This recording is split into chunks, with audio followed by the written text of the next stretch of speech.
নমস্কার বন্ধুরা, আমার চ্যানেল ও পেজের আরও একটি নতুন পর্বের ভিডিওতে আপনাদের সকলকে স্বাগত জানাই। গত মঙ্গলবার অর্থাৎ দোল পূর্ণিমার দিন আমাদের বাড়িতে সত্যনারায়ণের পুজো ছিল। পুজোর কিছু মুহূর্ত ও সত্যনারায়ণ পুজোর মূল প্রসাদ সিন্নি কিভাবে বানিয়েছিলাম সেটাই আপনাদের সঙ্গে শেয়ার করতে চলে এসেছি। সিন্নি বানানোর জন্য প্রথমেই এখানে আমি নিয়েছি 21টা কলা ও 500 গ্রাম চিনি। এই দুটি উপকরণ মিশিয়ে আগে ভালো করে চটকে নিতে হবে, নইলে কলাগুলো ডালা ডালা থেকে যাবে।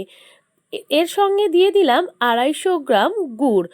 গুড় চিনির পরিমাণটা আপনারা আপনাদের মতন নিয়ে নিতে পারেন। কেউ 750 গ্রামেও করে, মানে 3 পো যেটাকে আমরা বাংলা ভাষায় বলি, আবার কেউ 5 পো মানে 1 কেজি 250তেও করে।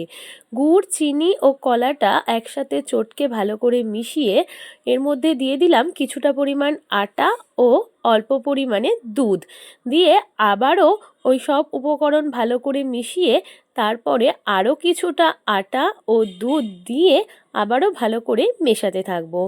এখানে আমরা 750 গ্রাম আটা নিয়েছিলাম আর প্রায় 800 গ্রাম মতো দুধ লেগেছিল আমার সিন্নিটা তৈরি করতে। সমগ্র পরিমাণ আটা ও দুধটা একসঙ্গে দিয়ে মেশাতে থাকলে দলা পাকিয়ে যাওয়ার সম্ভাবনা থাকবে, তাই অল্প অল্প করে দিয়ে মেশাতে হবে। সমস্ত উপকরণ ভালো করে মিশিয়ে সিন্নিটা মাখা হয়ে গেলে ওপর থেকে নারকেল কোড়া, ভেজানো কাজু কিশমিশ ও আমন্ড কুচি আর খোয়া ক্ষীর দিয়ে সাজিয়ে ঠাকুরের উদ্দেশ্যে নিবেদন করব। সিন্নির মধ্যে কাজু কিশমিশ আমন্ড ও খোয়া ক্ষীর ব্যবহার করাটা পুরোটাই অপশনাল।